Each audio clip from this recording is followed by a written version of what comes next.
Yo ayo, ayo, ayo pasti kita mampu. Dengan si bakul UKM naik kelas. Dengan si bakul koperasi tetap jaya. Pastikan kita memang istimewa.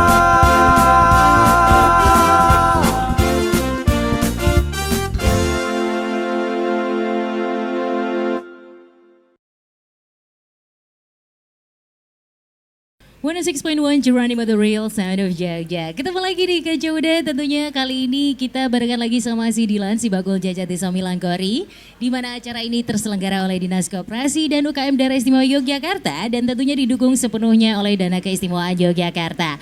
Dan di kesempatan kali ini beruntung banget nih ya, punya girl gang di sini ya, Kak Joda. Ada perempuan-perempuan luar biasa yang tentunya di kesempatan kali ini kita bakal ngobrol banyak banget tentang perempuan dan juga kopi. Nah, ini satu yang menarik sekali ya. Karena kalau kita ngomongin soal kopi ini sendiri, kopi ini identik dengan sesuatu yang maskulin dan ini adalah ranahnya laki-laki. Tapi ternyata ya, pada prakteknya kalau misalnya kita ngomongin soal kopi ini sendiri dari dia ditanam, dipanen dan segala macamnya sampai terhidang di meja kamu, ternyata ini kurang lebih kalau nggak salah sekitar 70%, bahkan ini adalah campur tangan seorang perempuan ya, bukan seorang, banyak ya. Nah, makanya dari itu Kak Joda kita bakal ngobrol lebih dalam lagi tentang peranan perempuan dan juga kopi ini. Dan tentunya kali ini Prita udah ditemenin sama beberapa orang hebat, diantaranya ini ada Mbak Neri, selamat sore. Sore. Ada juga Mbak Tofi. Selamat sore Mbak Prita. Dan juga ini ada barista kita yang cantik banget, saya kaget loh. Selamat sore Mbak Arum.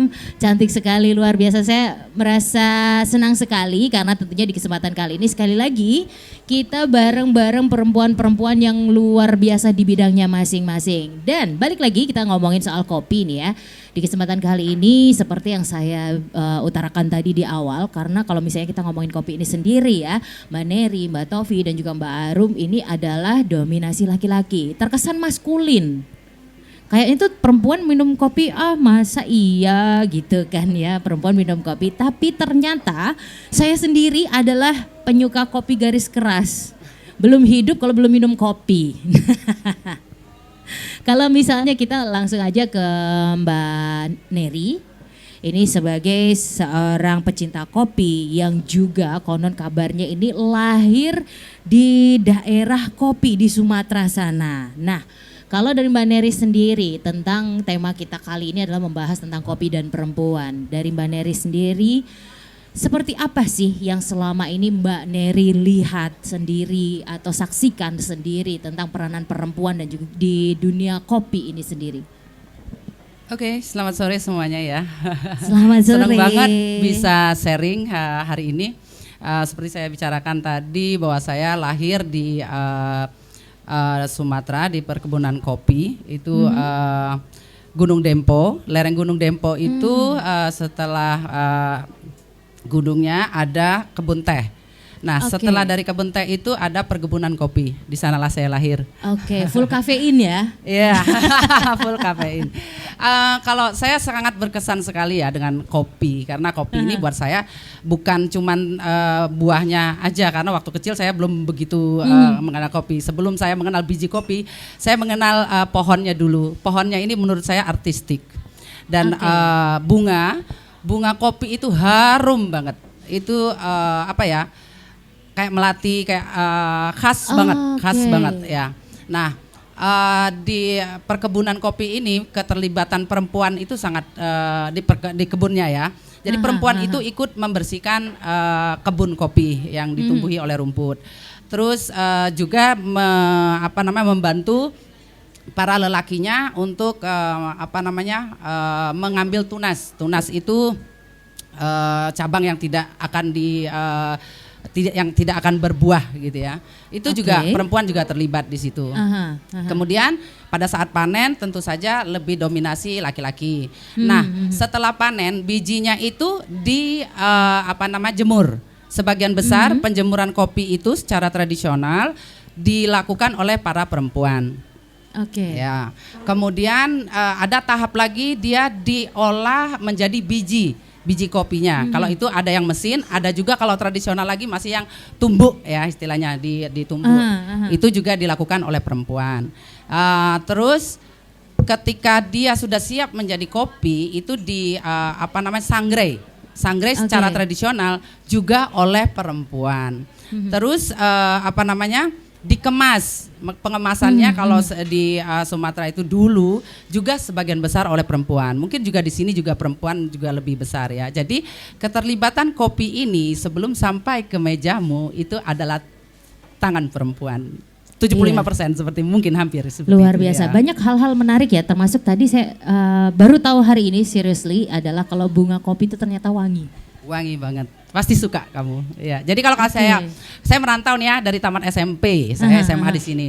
Kalau saya mudik memori yang sangat saya ingat itu ketika sudah mencium aroma kopi. Oh, saya sudah sampai ini gitu. Oke, baik. Jadi kalau misalnya mencium bau kopi itu rasanya homesick ya? Iya, betul. Nah, kalau dari cerita Mbak Neri sendiri ya, bisa dibayangkan dalam industri kopi pun dari hulu sampai ke hilir campur tangan perempuan besar sekali ya. Betul, sampai akhirnya kita bisa menikmati kopi yang ada di depan kita ini. Betul.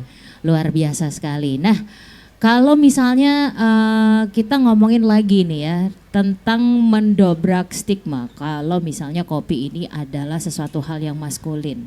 Kalau dari Mbak Neri, enaknya diapain sih Mbak?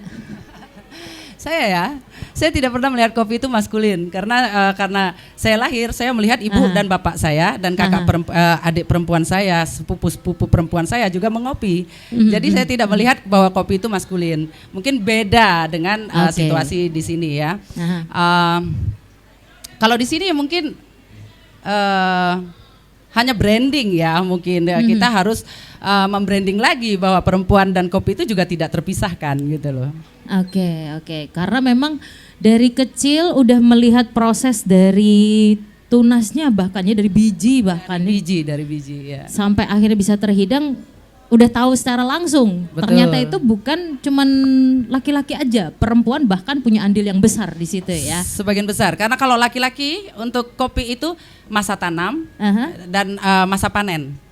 Selebihnya itu lebih banyak ditangani oleh perempuan. Oke, nah berarti kita akan geser ke Mbak Tovi dan juga Mbak Arum nih ya.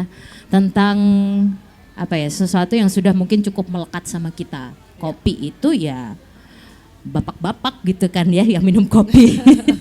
Ya gak sih? Betul banget sih Mbak Mbak Prita. Prita. Gitu kan. Jadi ketika bapak-bapaknya itu betul, kita sering melihatnya yang minum bapak-bapak. Iya, jadi betul. mereka terima bersih. Jadi kalau dibilang maskulinnya, jadi gini, kalau memori saya tentang kopi itu mungkin dari saya kecil saya nggak tahu itu kopi. Tetapi ketika saya bangun pagi, itu pasti aroma kopi ada. Gitu. Jadi ketika pagi mungkin saya belum bangun, kopi udah dibikin. Jadi saya sering banget terbangun oleh aroma kopi gitu. Karena bapak saya, ibu saya semua minum. Mungkin saya nggak tahu ya itu kopi. Jadi saya dari kecil itu dibangunkan dengan aroma kopi lah ya, kurang lebihnya begitu. Tetapi ketika tadi Mbak Prita bilang, kopi itu maskulin, sama Mbak Neri, saya nggak ngelihat tuh maskulinnya di mana. Karena yang saya ngelihat seorang maskulin ini hanya tinggal minumnya doang. Kalau saya balik ke kampung gitu, karena saya bukan dari perkebunan ya, in fact saya belum pernah ngelihat secara ingat apa sih pohon kopi enggak ya, tapi bijinya aja. Tetapi ibu saya itu kebetulan dari daerah Sidoarjo dekat Surabaya, Krian gitu. Nah, yang saya tahu yang ngolah, yang jual, yang bikin itu perempuan. Kalau di mata saya laki-laki itu hanya tinggal minumnya doang gitu. Tinggal minum doang tapi lengket banget ya. Makanya saya bingung maskulinnya di mana ya, yang nyangre ini ibu-ibu ya kan, yang jual di pasar ibu-ibu gitu. Ada branding aja. Brandingnya aja. Mungkin benar kata Mbak Neri tadi kita ngobrol sebelum dimulai, karena mungkin kebanyakan itu lebih ke iklan rokok ya. Nah, iklan rokok itu kan kebanyakan laki-laki. Kebanyakan mereka kalau ngerokok sampingnya pasti ada kopi. Jadi seolah-olah itu maskulin ya. Tetapi enggak juga ya, apalagi kalau misalnya dulu di kampung saya banyak yang nginang, mereka juga sambil ngopi ya kan. Karena mungkin sekarang nginang itu kayak rada kotor di mana-mana kan. Kalau kita ngelihat orang-orang zaman dulu juga merokok gitu, yang ibu-ibu itu juga biasa, mereka pasti dengan kopi. Makanya tadi ketika Mbak Prita bilang lebih ke masculinity, saya bilang nggak ngelihat di situnya ya. Dan benar gitu, dari hulu ke hilir semua perempuan itu terlibat gitu. Oke. Seperti itu.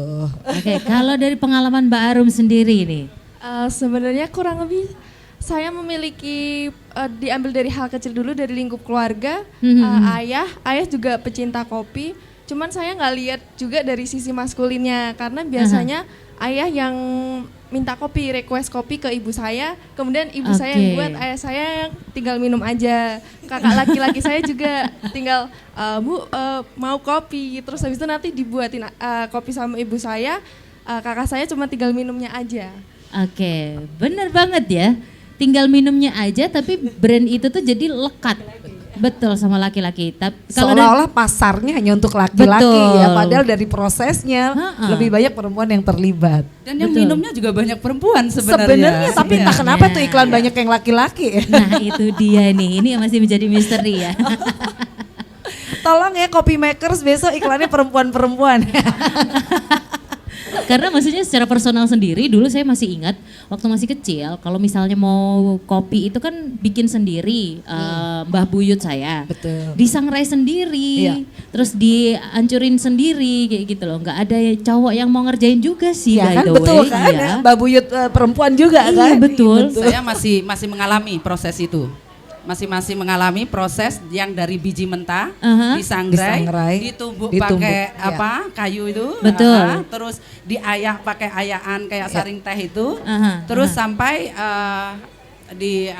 dibuat menjadi kopi panas ya. Iya. Waduh. Saya masih mengalami. Saya beruntung sama. ya. Aku juga, cuman nggak dari pohonnya, cuma Berarti kita dari udah tua. bijinya. Betul. Jangan Ada bilang bijinya begitu. ya. Kalau sekarang kan udah dari bungkus plastik ya, instan.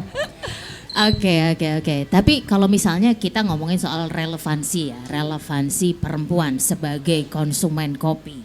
Nah ini apa sih sebenarnya yang bisa menjadi bukan pembenaran juga sih, poin menarik seorang perempuan menjadi konsumen kopi. Ini poin menariknya apa nih? Waduh, angkat tangan. Angkat Iya tangan Ibu. ya. Wih, jelas, apalagi yang emak-emak ibu-ibu kayak kita bangun harus lebih pagi, butuh kafein dong, betul ya kan? sih. Tidur bahkan paling terakhir, ya nggak sih, itu butuh banget, jelas gitu. Kalau bapak-bapak bilang mau berangkat kerja ngopi, iya, tapi kan kita biasa keseringannya nih ya, lebih banyak kan pasti di atas 50% perempuan bangun duluan, siapin kopi duluan gitu kan, betul nggak Mbak Neri? Saya berasa cerdas cermat ini ya, bukan angkat tangan. Kamu kalah. Saya jadi lupa pertanyaannya malah. Poin menarik nih, wanita sebagai konsumen kopi. Kalau saya sih merasa keren aja ya ngopi. Keren? Keren gitu ya. Terus apalagi ada isu nih ya, akhir-akhir ini kalau minum kopi itu bikin awet muda gitu loh. Oh gitu. Oh, Oke. ya, jadi Pantes aku menarik awet muda ya. Jadi menarik nih, tambah kenceng aja ngopinya. Dan memang tidak bisa dipungkiri kalau kita minum kopi jadi kayak tambah energik gitu ya, kayak yang tadinya umpamanya kita biasanya tidur jam 9-10 jadi kayak begadang gitu ya, bisa begadang gitu ya. Kalau saya tadi kopi itu saking cintanya nih ya sama kopi, kalau pulang ke Sumatera saya tuh pernah yang pohon-pohonnya itu saya bawa ke Jogja untuk dijadikan kerajinan. Pohonnya, karena di sana kan ada masa ya, kopi itu ada usianya. Jadi kalau dia udah 30 tahun, sudah 40 tahun itu layaknya bongkar. Pohon kopi ini kadang-kadang cuma jadi kayu bakar gitu ya di sana. Saya pikir sayang banget karena pohon kopi tadi seperti yang saya bilang, dia cukup artistik gitu loh. Jadi dia yang melingkar-lingkar dia bukan yang tinggi kokoh gitu, enggak ya, tapi lebih estetik ternyata lebih bentuknya. estetik. Dia karena dari kecil dia sebenarnya tanaman biasa ya, kalau tidak dipangkas, tidak dia akan tumbuh meninggi seperti pohon yang lain. Tapi karena kopi itu dipangkas. Dia beda sama pohon coklat gitu ya, Mak? Beda. Kalau aku sih pernah ngeliat produknya Mbak Neri ya. Jadi yang itu yang melungker-melungker. Karena kalau pohon coklat tuh kan biasa aja gitu ya, kayak pohon mangga gitu ya. Kalau kopi enggak ya? Enggak, dia kayak punya tangan banyak gitu. Kalau direspon dia bisa untuk untuk di fashion juga kadang-kadang buat nyantelin aksesoris. Udah kayak Friday the 13 gitu ya. Cantik ya warnanya. Saya sampai cari loh. Saya sampai cari. Karena warna hijau terus buahnya warna merah itu menarik sekali komposisi warnanya. Jangan bayangin dia masih begitu dong kalau tinggal pohonnya. Kalau pohonnya dia tinggal ini aja, kayu. Kayu-kayu ini ya. Ini tinggal cabang-cabangnya gini, dia tinggal putih. Jadi dia I dekorasi. see. Itu di pasar kadang-kadang kalau buat dekorasi di luar lumayan responnya ya. Oke, menarik sekali sih ya. Nah, terus Bentar, saya ini ya, jadi relevansinya Ha. berkat kopi, jadi saya bisa punya ide yang merespon kopi itu lebih banyak lagi. Jadi Oke. Tidak sekedar buat diseduh minuman, ya. tidak Bisa sekedar dijadikan diseduh. kerajinan Bisa ya, Mbak dijadikan ya? kerajinan. Bisa Dari pohonnya? Dari pohonnya. Saya malah penasaran nih dari pohon kopi, dari aroma bunga kopi itu bisa dijadikan esen itu loh, minyak itu loh. Saya belum ketemu itu. Kayak essential Tapi bisa. oil gitu ya. Belum pernah ada tapi Belum ya? pernah ada. Karena mungkin sayang ya, dia habis bunga kan jadi buah kan. Ya, Ya betul, kan? betul. Ya. Betul juga. Oke, menarik ya. Ternyata nggak cuman bisa diseduh, kita juga bisa memanfaatkan untuk hal lain. Ternyata ya. Betul. Bisa dibuat hiasan. Betul. Ada contohnya nggak sih, dibawa nggak sih di sini, atau mungkin di sini ada untuk yang dari pohon kopi Terlalu gitu? besar ya, karena dia kan Terlalu tinggi. besar. Ya, main ke workshop saya ada. Oke, siap. Saya jadi penasaran soalnya. boleh.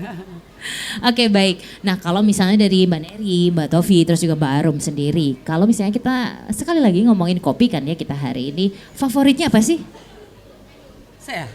Dari Ya, Mbak black Neri. coffee, Robusta. Robusta. Saya sangat sangat bangga dengan kopi buatan lokal ya, Pagar Alam. Itu jadi kopi Pagar Alam itu dia di ketinggian 3195 itu ya, dari atas laut. Itu robustanya katanya sih paling enak se-Indonesia. Coba deh yang lain mungkin ada yang mau protes. Mungkin ya karena Oke. bapak saya itu 13 bersaudara, 10 itu semua larinya ke Lampung, Palembang, Mbak. Tuh. Jadi saya terbiasa bangun tuh dengan aroma kopi Lampung. Memang dia beda sih, harum sekali. Dan ini klarifikasi juga, bukan kopi Lampung sebenarnya. Gitu ya? Jadi itu kopi Pagar Alam. Pagar Karena Alam tuh bukan Lampung? Pabriknya bukan dong. Karena provinsi pabriknya apa? di Lampung, dan ini kopi Lampung. Tapi aku yakin itu kebanyakan yang supply biji kopinya dari Pagar Alam sekitarnya. Oke. Sebentar, Pagar Alam provinsinya Lampung bukan? Sumatera Selatan, Palembang dia masuk. Oke. Tapi dari pesawat, dari bandara itu masih 7 jam. Jadi lebih Oke. mendekati Kampung ke- banget pokoknya.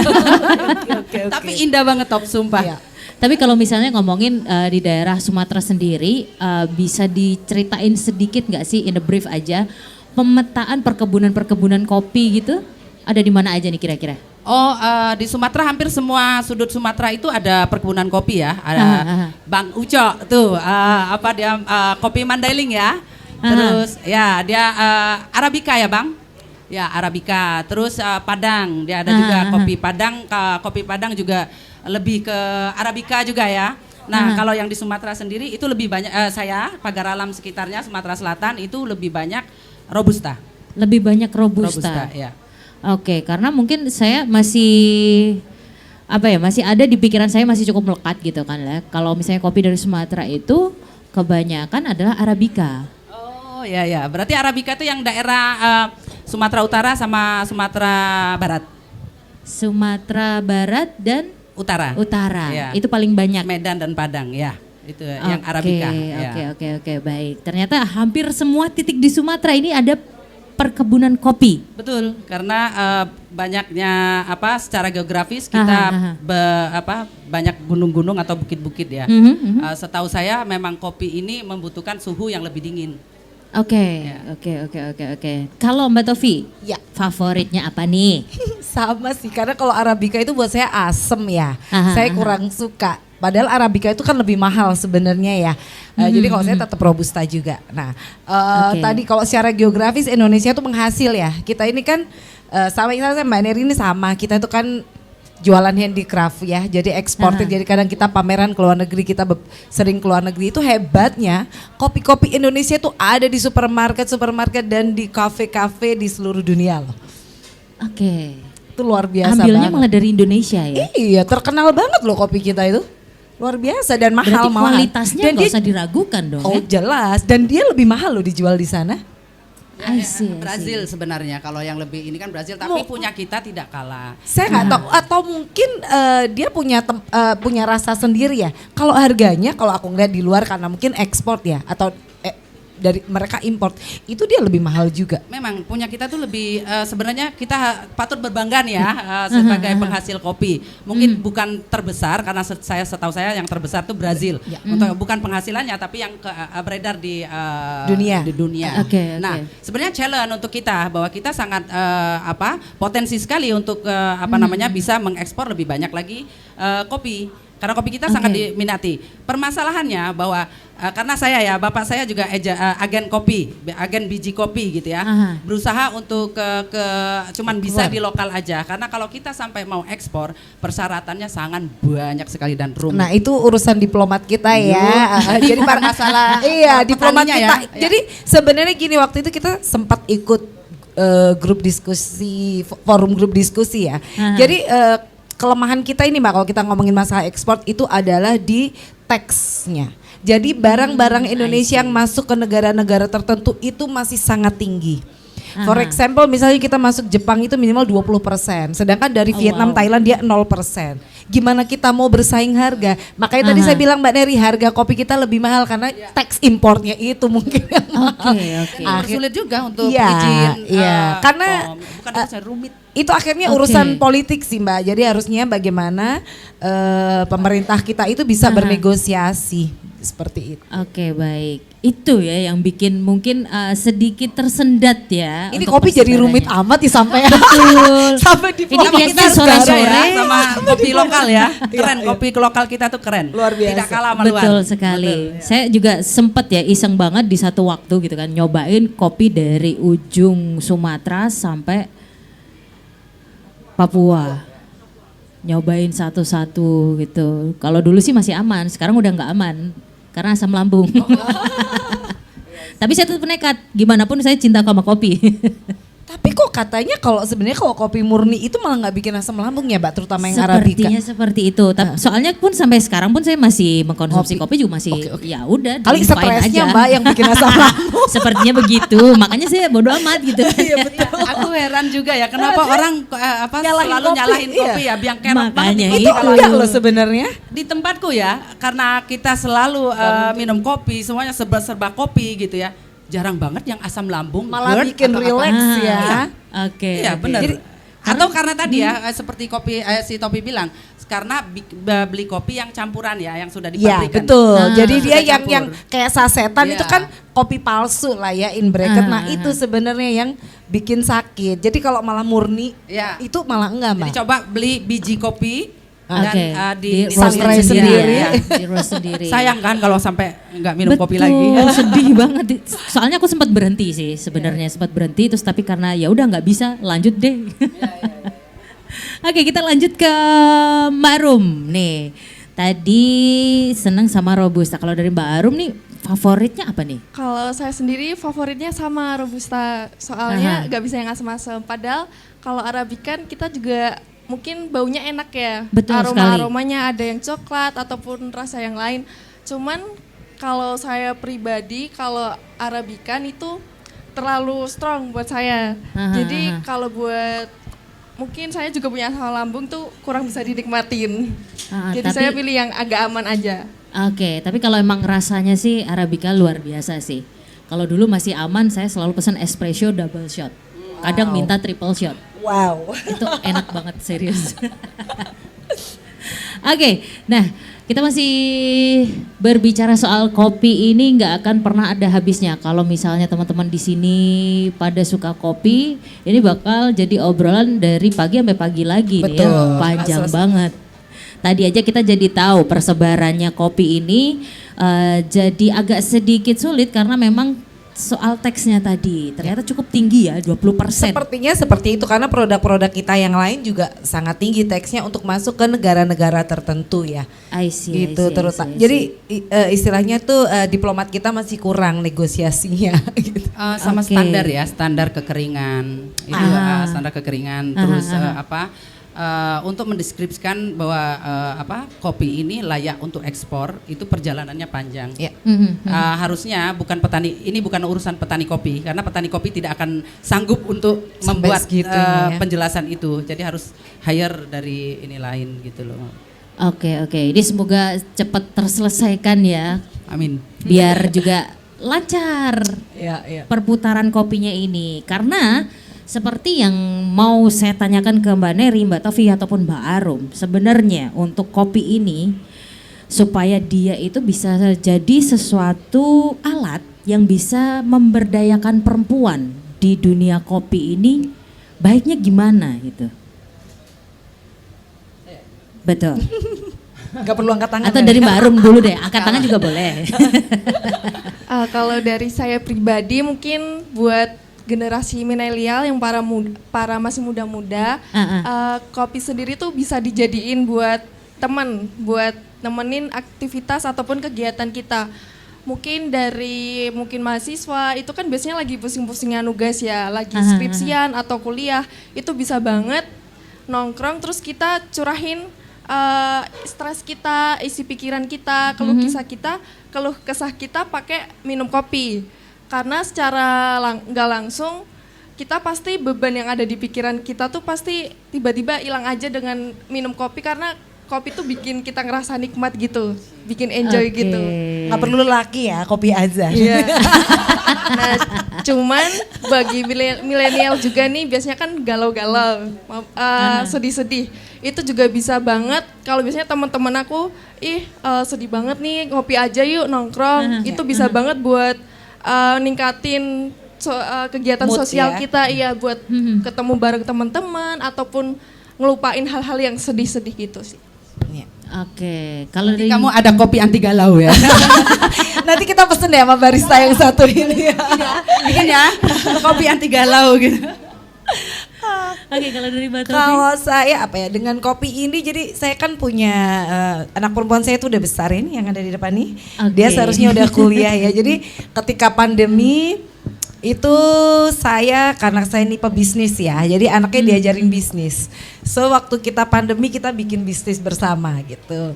Jadi kopi ini sebagai alat saya mengajari anak saya how to make a new business. Jadi waktu itu kita sempat bikin, waktu itu boba shop awalnya namanya Coolest Boba.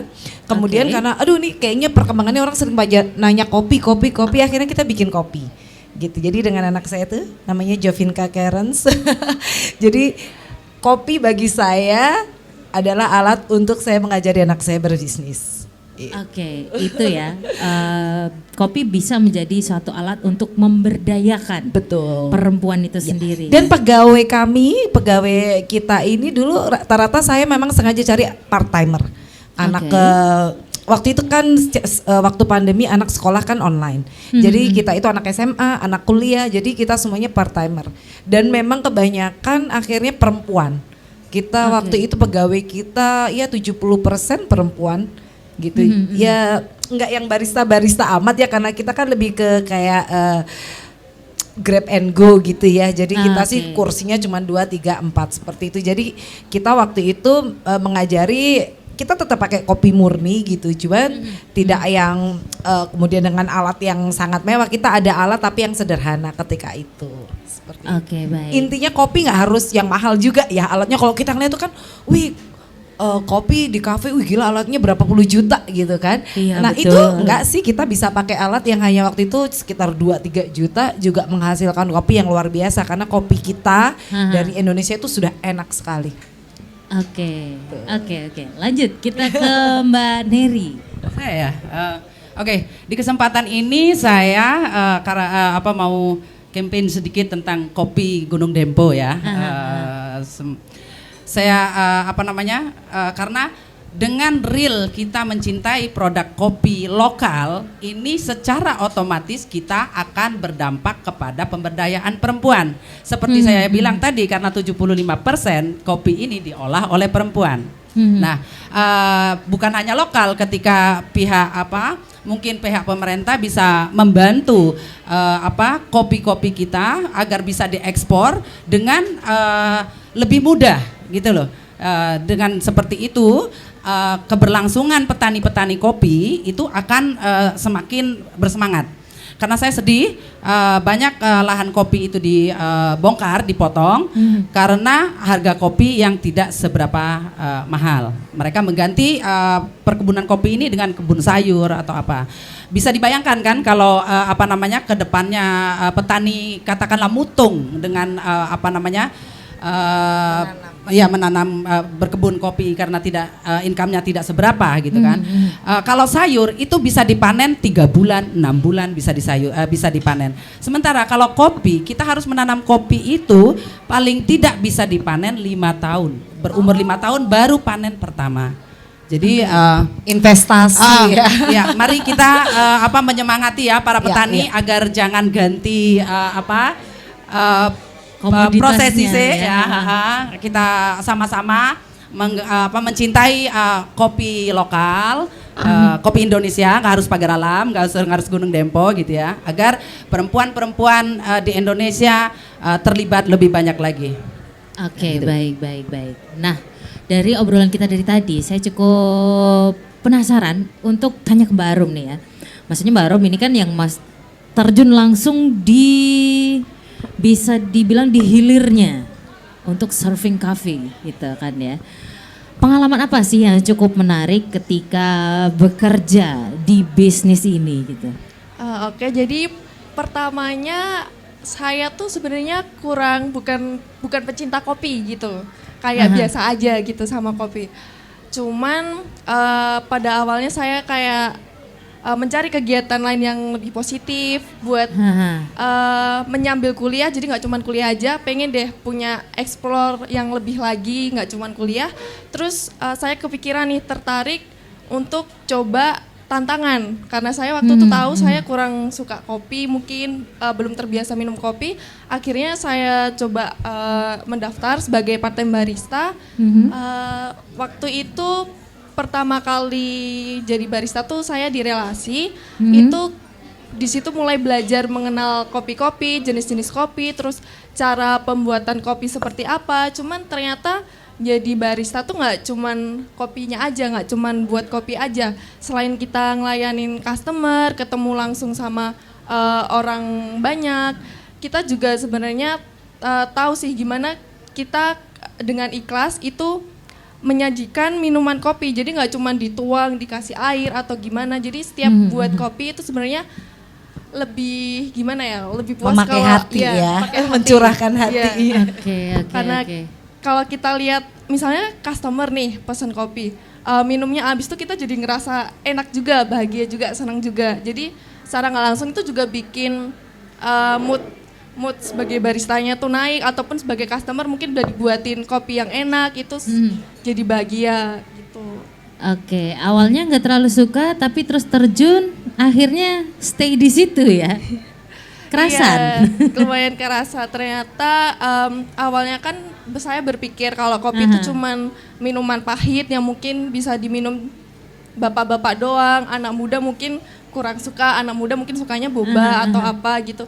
Cuman ternyata justru kopi itu yang bisa buat anak muda tuh semakin ngerti kalau minuman tuh sebenarnya nggak cuman yang manis-manis doang, yang pahit itu sebenarnya juga bisa dinikmatin, apalagi bareng teman-teman, bareng keluarga, bareng ataupun di kegiatan-kegiatan tertentu gitu. Oke.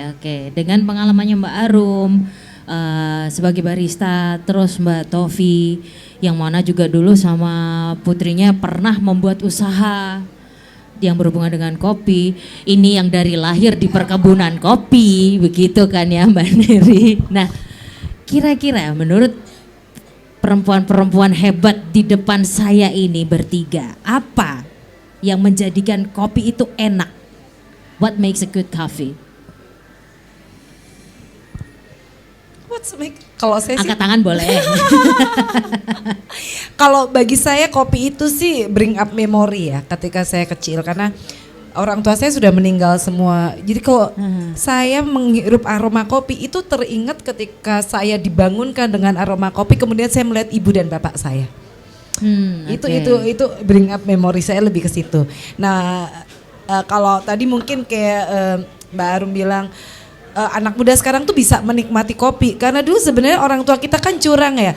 Kopi Iya. tuh ra oleh loh ngocah cile. Betul. Nah, makanya kenapa? Oh iya, kita kalau belum tua, belum gede nggak boleh. Itu Iya kami ya. sih. Iya nggak ya? Iya, Iya kan, benar. jadi makanya tadi nyambung lagi baru bilang, iya ya, kenapa anak muda mesti dikenalin, karena dulu kita kayak dilarang. Nggak boleh. Jadi makanya saya bilang saya tidak dari kecil minum kopi, tapi aroma ini dari saya kecil, dari saya bayi terbangun dengan aroma kopi. Makanya saya nggak bilang saya nggak minum kopi dari kecil juga, karena nggak boleh.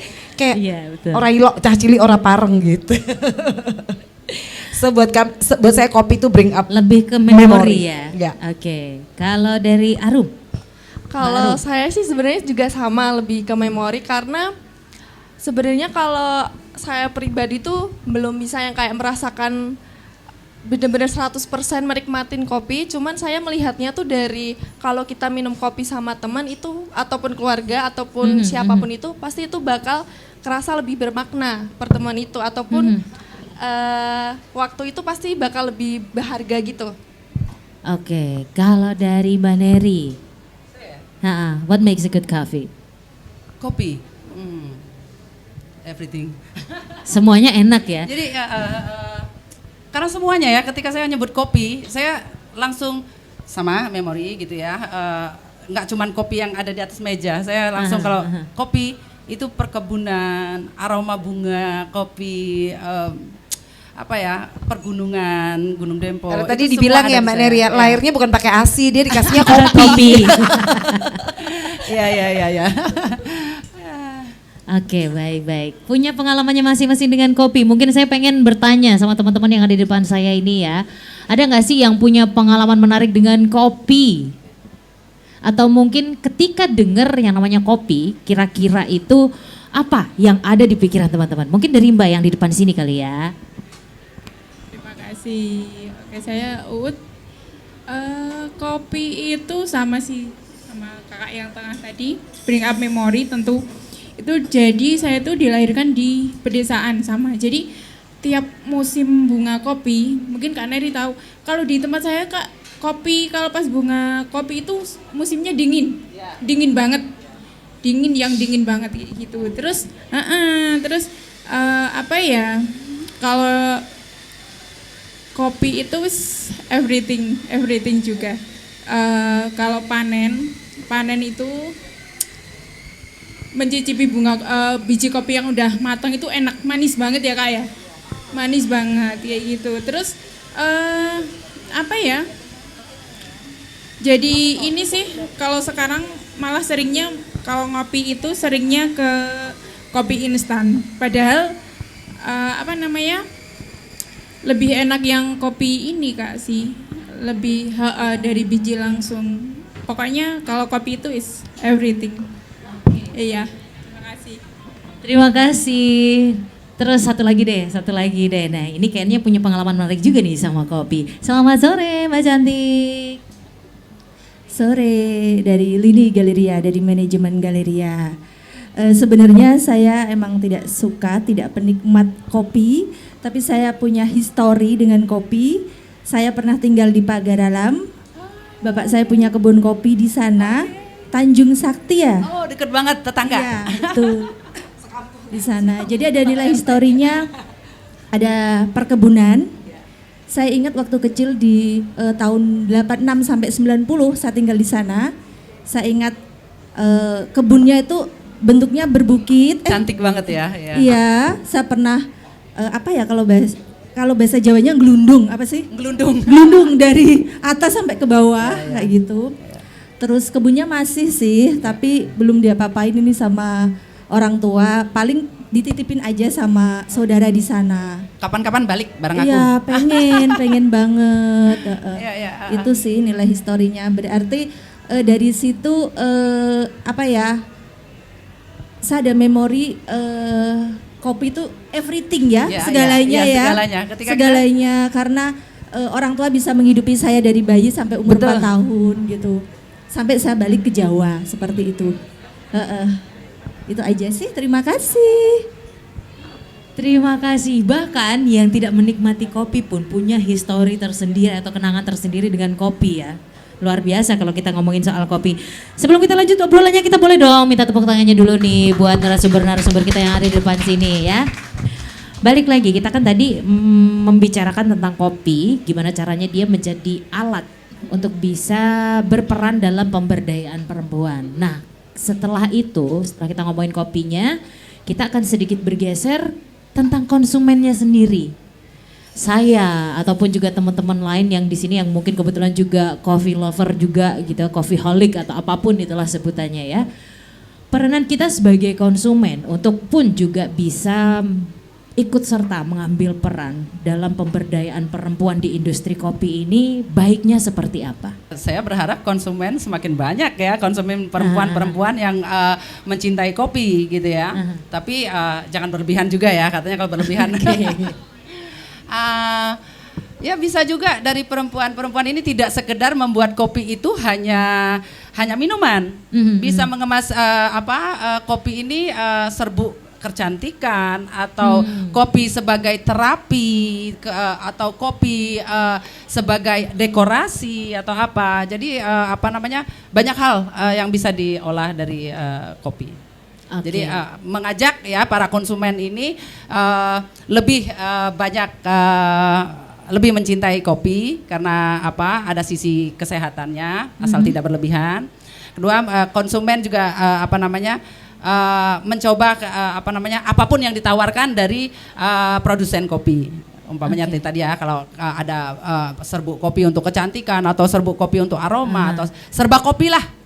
Cintailah kopi Indonesia. Oke, jadi lebih konsumsinya diperbanyak. Jadi akhirnya ini ada terus perputaran inovasi-inovasi seperti itu ya. Bila perlu sampai ke tahap ekspor. Makanya aku bilang itu tadi ya, selama karena saya juga pernah di Rusia juga pameran gitu ya, pernah membawa ada yang dari Curup itu juga daerah Bengkulu. Itu juga itu dekat juga dengan saya. Itu cukup bagus responnya untuk kopi Indonesia di sana. Cuman untuk kapasitas ekspor lagi-lagi mempunyai kesulitan izin dan segala macamnya. Makanya aku bilang kita tidak bisa berjalan sendiri. Kita berharap pemerintah kita apalagi kayaknya kampanyenya ke depan itu pertanian ya. Saya berharap siapapun kepala negara kita atau siapapun yang memimpin negara ini nantinya mereka peduli dengan petani Indonesia khususnya karena kita bicara tentang kopi, petani kopi. Ya. Oke, baik. Mbak Arum gimana nih? Kalau dari sisi saya sebagai barista, terkadang kan konsumen ada yang nggak suka kopi. Sebenarnya menurut saya tuh mereka tuh bukan yang 100% nggak suka banget. Cuman mungkin mereka tuh belum pernah cobain kopi yang takarannya sedikit. Atau bahkan dulunya dia pernah minum kopi tapi yang terlalu strong. Makanya dia trauma atau nggak berani coba kopi lagi. Jadi menurut saya lebih baik tuh konsumen coba aja minta ke baristanya, ke mungkin saudaranya atau orang tuanya yang pintar ngeracik kopi buat aku mau dong cobain kopi, cuman sedikit dulu aja boleh nggak? Karena nanti tahap by tahap pasti bisa ngerasain kenikmatan kopi itu sendiri sesuai takaran konsumen masing-masing karena batasan konsumen kan beda-beda ya. Jadi secara nggak langsung dengan konsumen itu melakukan pembelian terhadap kopi pasti kopi lokal di Indonesia tuh pasti merasa terbantu banget sih. Oke, karena nantinya akan terjadi perputaran demand-nya pasti ada gitu kan ya ketika kita mengkonsumsi kopi itu juga ya. Iya. Oke, baik. Terus Mbak Tovi ini. Kalau menurut saya kopi itu udah lifestyle banget ya sekarang. Ah. Coba kalau kita mau kumpul ngobrol, ngopi yuk gitu. Padahal kan sebenarnya kita mau ngumpul ngobrol, mungkin yang satu atau dua nggak minum kopi gitu ya. Dan sebenarnya kopi ini udah jadi kayak alat komunikasi ya. Kita ngomongin dari kampung aja, dari desosop, angkringan ya kan, itu menu kopi selalu ada di mana aja. Itu udah kayak pemersatu mulut-mulut kita deh, pemersatu bangsa. Ya nggak sih kalau ya sekarang istilahnya kalau ada orang berantem aja, yes kumpul aja yuk ngopi yuk gitu. Kurang ngopi, ya. Atau orang stres lu kurang ngopi yuk gitu kan. Jadi udah lifestyle banget ya. Kemudian mungkin yang harus lebih, nah ini mungkin ada yang salah orang persepsi adalah kopi itu bikin sakit perut, asam lambung, padahal enggak. Sebagai contoh nih misalnya saya itu ternyata sedikit lactose intolerance. Nah, padahal saya kalau americano kurang suka. Saya sukanya pakai susu. Nah, kadang orang itu yang bikin sakit tuh susunya, mereka nggak sadar seperti itu. Iya, orang Indonesia itu kan sebenarnya banyak yang lactose intolerance secara tidak langsung. Mereka nggak kuat susu sapi sebenarnya, Mbak.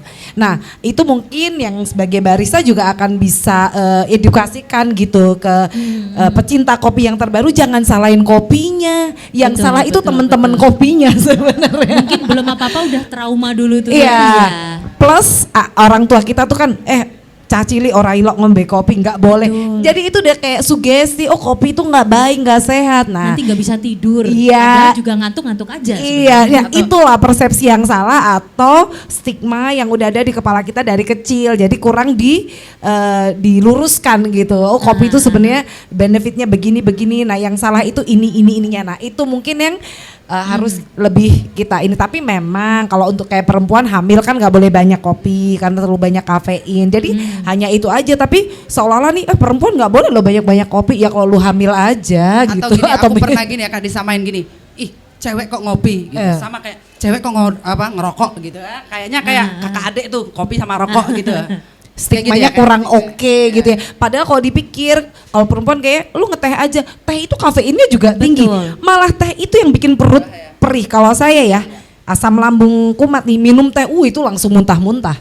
Gitu. Nah ini yang persepsi orang salah, seolah-olah karena teh itu light, bening, aromanya biasa, ayo minum teh deh. Orang Padahal masuk angin minum teh deh. Iya. Padahal menurut saya kopi itu seperti saya bilang bring up memory. Jadi kalau saya kopi itu mungkin bukan efek di badannya, tetapi lebih ke efek psikomatisnya kayak relaxing banget, teringat ketika kecil bahagia ada orang tua. Jadi kopi itu lebih ke efek relaxingnya sih buat saya. Warm ya, hangat, merasa kayak keluarga, family gitu. Bahkan pun jadi benar sih kalau dibilang lifestyle ya. Kalau kita misalnya lagi ngumpul mau ngajak ngobrol apa, ngopi yuk. Padahal ketika sampai tempatnya belum tentu ya bisa ngopi. Nggak bilang yuk ngumpul, nggak kan ngopi-ngopi yuk. Betul, jadi istilah apa ya, gaul baru gitu. Iya udah jadi lifestyle lah ya. Oke. Terus juga nih Mbak Tovi, ini kan dulu kan juga pernah memulai usaha dengan putrinya di bidang kopi juga.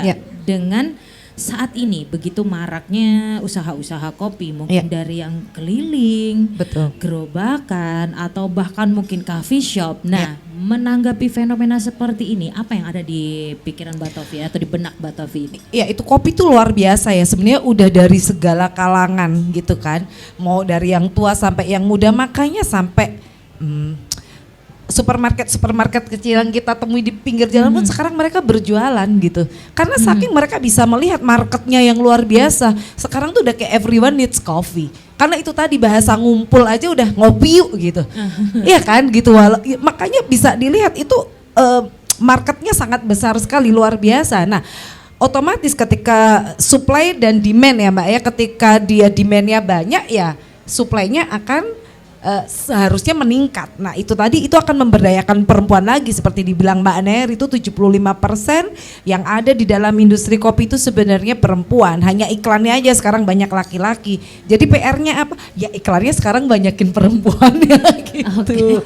Iya. Jadi itu udah jadi kayak misalnya yang muda-muda ini mau bikin, makanya dari yang angkringan murahan yang istilahnya 2.000-3.000 pun laku, yang mau mahal di mall-mall 100.000 pun laku, yang di bandara segelas 200.000 atau bahkan kopi luwak ya, yang segelas hampir 1 juta pun laku. Karena memang kopi ini udah lifestyle dari dari bawah, dari kalangan bawah, menengah sampai atas. Jadi luar biasa sebenarnya ini potensi kalau kita ngomongin bisnis pun luar biasa. Kita ngomongin potensi untuk lifestyle jelas sudah tidak diragukan lagi gitu. Oke, baik. Nah, kalau misalnya Mbak Neri kan tadi sempat bilang kalau di Rusia pun demand untuk kopi dari Indonesia juga luar biasa. Mereka merespon baik. Nah, apakah kedepannya ini bisa jadi satu jalan untuk kopi Indonesia bisa go international kali ya? Pasti. Dari sisi apa sih sebenarnya yang membuat teman-teman kita yang ada di luar negeri sana kayak in love dengan biji kopi dari Indonesia? Kopi kita itu aromanya itu lebih strong, taste-nya itu lebih apa ya, susah ya kalau di ini lebih berkelas lah gitu loh. Begitu kalau mereka minum kopi kita itu bisa dilihat ekspresinya tuh something gitu loh. Oke. Baunya sih lebih enak ya, Lebih Ner ya. enak, iya, Karena saya misalnya ke Arab nih ya. Kopi Arab tuh katanya yang terkenal. Ih nggak doyan. Menurut saya tuh kayak apa sih, biasa banget, gak ada aroma yang menyengat. Coba kita kopi Lampung aja diseduh gitu, cuma diublek-ublek. Wih baunya udah sedapur. Kalau kopi Arab saya nggak suka loh, nggak tahu dia. Atau terus kalau ngomongin masa industri, waktu kemarin saya barusan pulang pameran dari Jerman, itu ada orang Indonesia yang tinggal di Jerman. Mereka awalnya cuma jual kopi bubuknya gitu, grinding gitu, terus dari pameran ke pameran. Ketika saya pameran itu bahkan dia udah ada kayak invitation, mereka akhirnya buka coffee shop khusus kopi Indonesia, luar biasa banget kan? Intinya nih ya, intinya, karena demandnya berarti ada, makanya sampai dia berani sewa buka coffee shop di Jerman. Intinya Mbak Tepti bahwa kopi kita itu sangat berkualitas. Oke. Jadi sangat memungkinkan untuk diterima oleh pasar luar. Bahkan sudah banyak juga teman-teman kita yang mencoba untuk menjual di luar. Cuman belum bisa maksimal karena sinergi antara petani kopi dan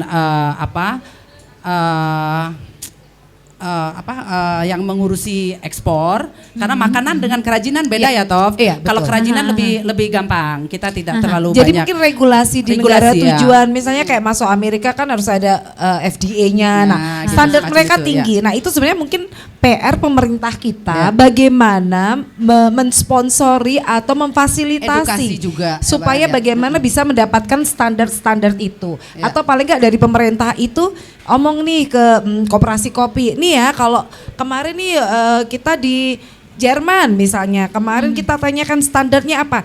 Itu harusnya pemerintah yang membantu, seperti Mbak Neri tadi bilang, petani udah pusing. Tapi kalau dari pemerintah memberikan kayak arahannya seperti ini, nanti habis ini lo begini-begini, nah itu akan sangat membantu. Nah tinggal campur tangan pemerintah aja karena kita potensinya luar biasa. Luar biasa. Marketnya diterima banget. Harus dikawal, harus Nah makanya tadi yang orang Jerman itu dia nggak bisa skala besar karena dia kan istilahnya ngimportnya tuh ketengan, Mbak. Ketengan. Kalau dia ngimportnya Jadi, skala besar kemudian nggak masuk bisa. ke Kontainer supermarket gitu, nggak ya. bisa karena dia harus melewati regulasi-regulasi yang luar biasa dan mungkin belum balik modal kalau hanya dengan 1 ton 2 ton, makanya dia ketengan gitu yang tidak bisa dia jual ke publik, jadi dia tanggung jawabnya di seputaran kafe. Nah itu permasalahannya di situ. Oke, jadi nggak bisa dalam skala besar ya. Ya. Jadi di sana bawahnya cuma bisa. Tapi nggak masuk di akal dengan.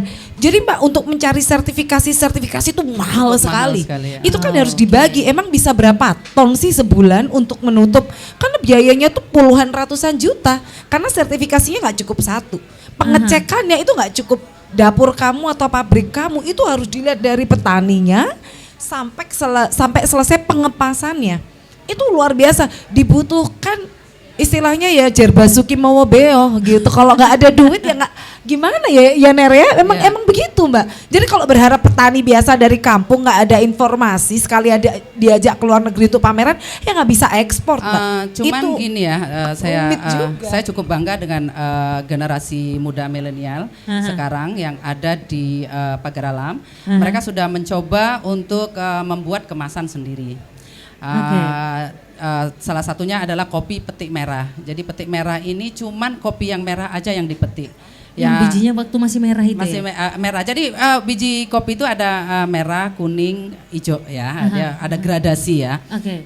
Kalau biasanya yang massal itu yang kuning sudah masuk ikut dipetik. Tapi yang kualitas utama itu hanya yang merah. Jadi ini petik merah itu sudah digalakkan oleh pemuda-pemuda seumuran dia gitu ya, mencoba untuk mengemas sendiri, terus dipasarkan sendiri. Nah, saya berharap anak-anak muda yang kreatif seperti ini didukung gitu loh, agar mereka mendapatkan pasar paling tidak di lokal ini, apalagi sampai ke dibantu promosi, dibantu edukasi, dibantu promosinya dan juga regulasinya ya. Regulasi, Itu memang butuh campur tangan pemerintah karena memang nggak murah gitu. Kalau murah sih mereka informasi apanya mungkin bisa cari di YouTube ya. Tetapi itu biayanya besar. Jadi kalau tidak disupport pemerintah kasihan juga. Butuh mesin juga, Investasi jadi mesin, mesin segala macam. Aku yakin banget kok kalau mereka didengarkan dan disupport, pasti lebih keren anak-anak muda sekarang karena cara bertaninya sudah beda. Kalau dulu, jadi saya kasih tahu nih ya, kebun kopi itu panennya itu setahun 2 kali. Jadi panen besar dan panen kecil. Nah, kalau dulu panen besar dan panen kecil ini yang panen kecil tidak diperhatikan karena ini udahlah gitu ya, sisa-sisa dari panen pertama gitu kan. Nah, sekarang beda. Sekarang malah yang panen kedua ini juga jadi perhatian karena apa? Yang belakangan ini dia yang belakangan merah. Jadi benar-benar yang merah di batang lebih sempurna gitu loh. Jadi sebenarnya kalau bisa dikelola dengan maksimal, kopi ini cukup menjadi sumber daya alam yang sempurna di Indonesia ya. Betul. Oke, baik. Nggak kerasa nih udah hampir sejam aja nih ya waktunya ternyata. Last but not least, dari Mbak Tovi, Mbak Neri dan juga Mbak Arum, untuk kasih semangat buat teman-teman sahabat-sahabat perempuan-perempuan yang ada di sini ataupun nantinya yang akan mendengarkan dan juga menonton si Dilan ini ya. Apa sih dengan kondisi-kondisi yang sudah kita obrolin dari tadi ya? Apa sih yang bisa kita lakukan supaya perempuan ini juga bisa berdaya, especially in a coffee industry gitu? Seperti tadi kita sepakati ya, dari hulu sampai hilir itu perempuan involved. Ya, jadi kalau perempuan di sini pengen menjadikan kopi ini sebagai alat untuk mencari uang, itu bisa banget, bisa dilakukan dari segi manapun, mau dari segi pertaniannya, perkebunannya, sampai juga ke penjualannya. Karena apa sih yang nggak bisa? Ini oh ini mungkin habis ya. Karena apa sih yang nggak bisa kita lakukan gitu? Apa sih yang perempuan nggak bisa? Seperti tadi saya bilang, udah menjadi lifestyle dari kalangan bawah sampai kalangan menengah ke atas. Jadi modalnya itu juga bisa dari yang sedikit bahkan sampai yang besar. Mau jualan kopi di depan rumah aja laku bisa. Atau mau jualan dari pameran ke pameran laku. Caranya apa? Kemasan tinggal dipercantik. Gampang sekarang, kemasan lucu-lucu udah banyak murah. Printing udah banyak murah.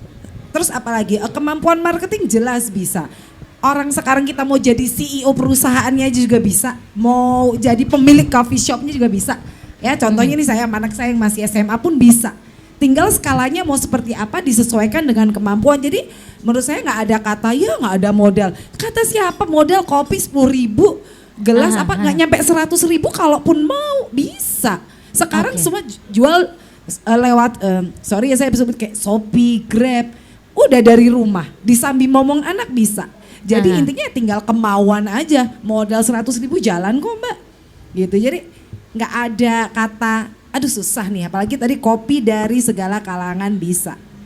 Gitu, mau jadi yang murah sampai yang mahal, bagaimana kita mengemasnya, bagaimana kita memarketingkannya, bagaimana kita poles. Ya istilahnya tuh kadang, wala Raisa kayak gini orang di nganggo kelambi kayak ora suarane apik gene mung padha tanggoku rupane.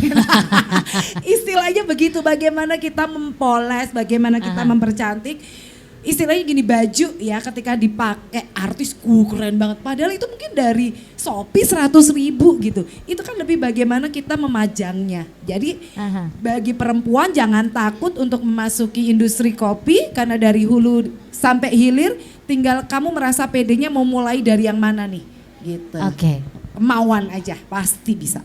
Oke, siap. Kalau dari Mbak Neri nih. Apa ya tadi pertanyaannya ya?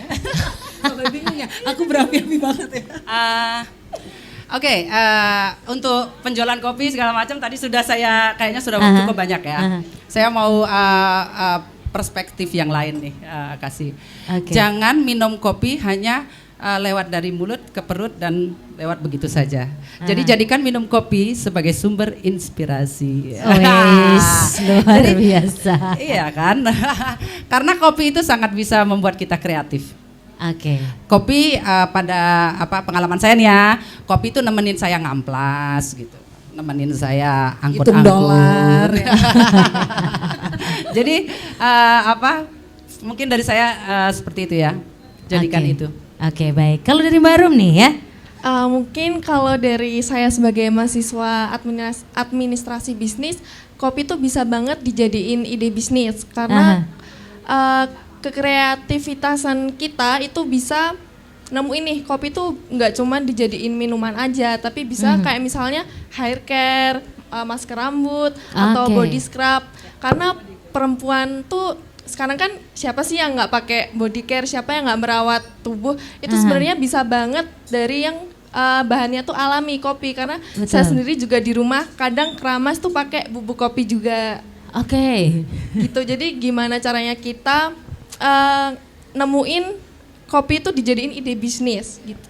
Oke, intinya jangan berhenti untuk berinovasi, apalagi dengan kopi seperti yang kita lagi obrolin sore hari ini ya.